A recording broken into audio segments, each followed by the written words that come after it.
ஸ்ரீ கர்க சம்ஹிதை விஸ்வஜித் காண்டத்தின் 46ஆம் அத்தியாயம். படவர்களுக்கும் கந்தர்வர்களுக்கும் இடையிலான போர். பலபத்ரர் என்னும் பலராம சுவாமியின் தோற்றம். அவரால் கந்தர்வ படை அழிக்கப்பட்டது. கந்தர்வ மன்னனின் தோல்வி. வசந்த மாலதி நகரம் உளப்பட்டது. கந்தர்வ மன்னனின் காணிக்கையிலும் அவன் மீது பலராம சுவாமியின் அருளிலும் அடைக்கலம் புகுதல். ஸ்ரீ நாரத மாமுனிவர் கூறுகிறார், அரசரே, பகவான் ஸ்ரீ கிருஷ்ணர் துவாரகாபுரிக்கு சென்றபோது பிரத்யும்னன் தன் வீரர்களுடன் காமதுக்னாதா அருகே சென்றான். அங்கே வசந்த மாலதி என்ற ஒரு நகரம் இருந்தது. அது கந்தர்வர்களின் அழகிய நகரம். 100 யோஜனைகள் பரப்பளவு கொண்டது. கிராம்பு, ஏலக்காய், குங்குமப்பூ, ஜாதிக்காய், ஜாவித்திரி, ஜாதிபத்திரி என்று அழைக்கப்படுவது, ஸ்ரீகந்த, சந்தனம் மற்றும் பார்ஸ்லி மரங்களின் கொத்துக்கள் அந்த நகரத்தை அலங்கரித்தன. அந்த நகரம் போதை வண்டுகளின் ஓசையாலும் விசித்திரமான பறவைகளின் கீச்சொலியாலும் எதிரொலித்தது. மேலும் கந்தர்வர்களால் அலங்கரிக்கப்பட்டிருந்தது. தேவர்களின் அரசனான தேவேந்திரனுக்கு நிகரான வலிமையும் வீரமும் கொண்ட மிகவும் நற்குணம் மிக்க பதங் என்று அழைக்கப்பட்ட வலிமை மிக்க கந்தர்வ அரசன் அங்கு ஆட்சி செய்தான். பிரத்யும்னன் நெருங்கி வருவதை கேள்விப்பட்ட அவன் நற்குணம் மிக்க கந்தர்வர்களுடன் சேர்ந்து போரிட தீர்மானித்தான். தேர்கள், குதிரைகள், யானைகள் மற்றும் 10 கோடி கந்தர்வர்களுடன் அரசன் பதங் பிரத்யும்னனை போருக்கு எதிர்கொண்டான்.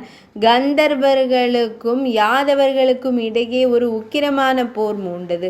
ஈட்டிகள், கதாயுதங்கள், சபைகள், கதாயுதங்கள் போன்ற ஆயுதங்கள் மற்றும் வேல்கள் மாறி மாறி தாக்கிக் கொண்டன. அம்புகளின் சர மாரியால் இருள் சூழ்ந்த போது மிகவும் வலிமை மிக்க வீரனான பதங் தனது வில்லை சுழற்றியவாறு மேகம் போல கர்ஜித்து முன்னேறினான்.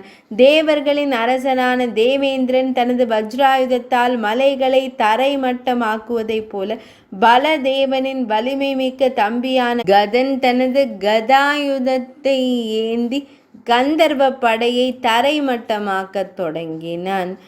அப்போது அவர்கள் குப்புறப்படுத்து கிடந்தனர். அடுத்த கணமே கந்தர்வ படை இரத்த ஆறாக பாய்ந்தது. பிரமதா குலத்தினர் ருத்ர பகவானுக்கு மண்டையோட்டு மாலை செய்வதற்காக போர்க்களத்திலிருந்து மனித மண்டையோடுகளை சேகரிக்க தொடங்கினர். சிங்கத்தின் மீது அமர்ந்திருந்த பத்ரகாளி அன்னை நூற்றுக்கணக்கான டாக்கினிகளுடன் போர்க்களத்தில் தோன்றி மண்டையோடுகளில் இரத்தத்தை நிரப்பி அதை அருந்தினாள். இவ்வாறு வடக்கே போரிட்ட போரில் கந்தர்வர்கள் தப்பி ஓடத் தொடங்கிய போது கந்தர்வ மன்னன் பதங் 1,00,000 யானைகள் கொண்ட படையுடன் அங்கு வந்தான். பதங் வந்தவுடன் அவன் தனது கதாயுதத்தால் கதனின் மார்பில் தாக்கினான். கதனும் தனது கதாயுதத்தால் பதங்கின் மார்பில் பலமாக தாக்கினான். அவர்களுக்கு இடையேயான கதாயுத போர் 2 மணி நேரம் தொடர்ந்தது. இருவரின் கதாயுதங்களும் தீப்பொறிகளை சிதறடித்து துண்டு துண்டாக உடைந்தன. போர்வெறி கொண்ட பதங் உடனடியாக 1,00,000 எடை கொண்ட ஒரு கனமான கதாயுதத்தை எடுத்து கதனின் தலையில் அடித்தான். அந்த கதாயுத அடியால் கதன் ஒரு கணம் மயங்கி விழுந்தான். இவ்வாறு மகா வீரனான பதங் ஒரு கடுமையான போரில் ஈடுபட்டிருந்த அதே கணத்தில் துவாரகாபுரியிலிருந்து ஒரு ஒளி கீற்று வந்தது. கோடிக்கணக்கான சூரியன்களைப் போல பிரகாசமான அந்த ஒளி கற்றையை யாதவர்கள் அனைவரும் கண்டனர். அதன் உள்ளிருந்து திடீரென வெண்மை நிறமுடைய வலிமை மிக்க பக்தர்களை நேசிக்கும் பலதேவர் தோன்றினார். கோபமடைந்த வலிமை மிக்க பலராம சுவாமி நீல நிற ஆடைகளை அணிந்து கந்தர்வ படை முழுவதையும் கலப்பையிலிருந்து இழுத்து தனது உலக்கையால் அவர்களை அடிக்கத் தொடங்கினார். அவர் பல தேர்களையும் யானைகளையும் குதிரைகளையும் அழிவிற்கு அனுப்பினார். ஆயுதம் ஏந்திய வீரர்களில் சிறந்தவர்கள் அனைவரும் நொறுக்கப்பட்ட கற்களைப் போல தரையில் சிதறி கிடந்தனர். பதங்கும் தேரில்லாமல் மிகுந்த அச்சத்துடன் வசந்த மாலதிபுரிக்கு தப்பி ஓடி யாதவர்களுடன் மீண்டும் போரிட தனது படையை அணிவகுக்க தொடங்கினான். அவனுக்கு முன்னால் கற்பக விருட்சம் கூட இகழப்பட்டுள்ளது. அவனுக்கு 1-2 இலக்குகள் மட்டுமல்ல, கோடிக்கணக்கான இலக்குகள் உள்ளன. தீபையின் மகன் கூறினான், புது தாமரையின் நடுவில் அமர்ந்திருக்கும் இந்த 2 லிங்கங்களா சிட்டுக்குருவிகளா, அல்லது 3 உலகங்களின் துன்பங்களை அளிக்கும் இந்த 2 கூர்மையான வாள்களா, அல்லது மன்மதனின் வெற்றி தரும் 2 வில்லா, அல்லது பகவான் ஸ்ரீ கிருஷ்ணரின் மூல சந்திரனை அலங்கரிக்கும் மேக இணையா? மலகோஷின் மெல்லிசைகள் கூறின. அழகான கன்னங்களில் 2 குறும்புக்கார செவி அணிகள் நடனமாடுகின்றன. நிலவில் 2 அரவங்கள் நடனமாடுவதைப் போலவோ, அல்லது அமிர்தம் நிறைந்த தாமரையின் மீது தேனீ கூட்டம் வட்டமிடுவதைப் போலவோ. மாலகோஷனின் மகன் கூறினான், வானில் சூரியன் உதித்துள்ளது, அல்லது மேகமலையில் மின்னல் ஒளிர்கிறது, அல்லது எதுக்களின் அதிபதியான ஸ்ரீ கிருஷ்ண பகவானின் விழிகளில் ஒளி துகள்களை போன்று பொன் செவியணிகள் பிரகாசிக்கின்றன. ஸ்ரீராகத்தின் ராகங்கள் கூறின, 2 குலிங்கம் அல்லது 2 கஞ்சான் பறவைகளுக்கு இடையே ஒரு சண்டை நிகழ்ந்தது. அவற்றிற்கு இடையே சமாதானம் செய்ய அருண பிம்பலை பெரும் ஆசையுடன் அங்கே அழகாக அமர்ந்திருக்கும் மலரும் தாமரைக்கு அருகில் ஒரு கிளி வந்துள்ளது. இங்கே குலிங்கம் அல்லது கஞ்சான் பறவைகள் இறைவனின் 2 விழிகள். அவற்றிற்கு இடையில் அமர்ந்திருக்கும் கிளிமூக்கு மலரும் தாமரை சிலை மற்றும் அருண பிம்பல் உதடுகள் ஆகும்.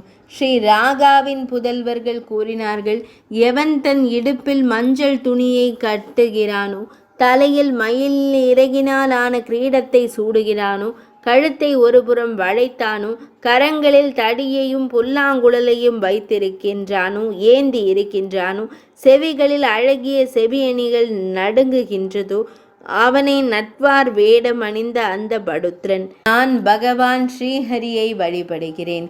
ஹிந்தோலா ராகத்தின் ராகினிகள் கூறினார்கள், யாருடைய கருமையான நிறம் சணல் பூவிற்கு ஒப்பிடப்படுகிறதோ, யமுனை நதிக்கரையில் உள்ள கடம்ப வனத்தின் நடுவில் யார் அமர்ந்திருக்கிறாரோ, இளம் இடையர் சிறுமிகளுடன் விளையாடும் போது யார் அழகாக தோன்றுகின்றாரோ, அந்த வன தோட்டக்காரர் நம் அனைவருக்கும் நல்வாய்ப்பை பரப்புவாராக.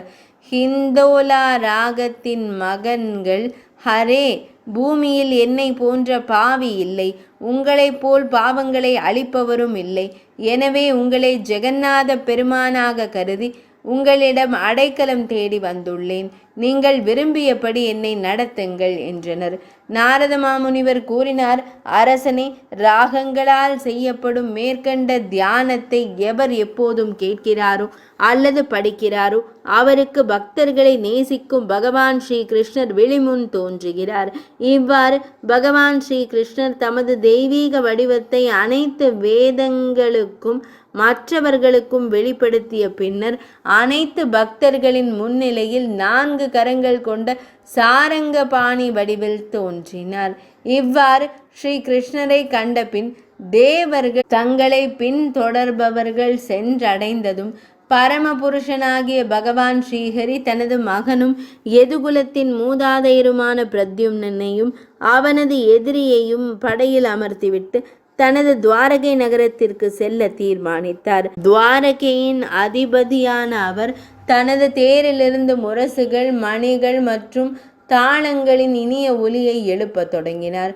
அழகிய வெண்கல தாளங்களின் ஒலியும் அவற்றுடன் கலந்து தாருகன், சுக்ரீவன் மற்றும் பிறரின் சுறுசுறுப்பான குதிரைகளை அந்த தேரில் பூட்டினார்.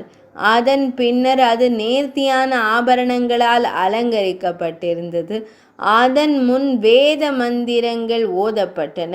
மேலும் அதன் உச்சியிலிருந்த கருட கொடி புயலின் வேகத்துடன் படபடத்தது. அத்தகைய தேரில் வேத நகரத்தை விட்டு புறப்பட்டு பரமபுருஷராகிய பகவான் ஸ்ரீஹரி யாதவ கூட்டத்தினரால் அலங்கரிக்கப்பட்ட துவாரகை நகரத்திற்கு சென்றார். இது ஸ்ரீ கர்க சம்ஹிதையின் விஸ்வஜித் காண்டத்தில் உள்ள நாரத மாமுனிவருக்கும் பகுலாஸ்வ மன்னருக்கும் இடையிலான சம்பாதம் என்று அழைக்கப்படும் உரையாடலில் உருவான ஸ்ரீ கிருஷ்ண தியானத்தை குறித்த வர்ணனை என்ற தலைப்பு கொண்ட 45ஆம் அத்தியாயம் இனிதே நிறைவடைந்தது.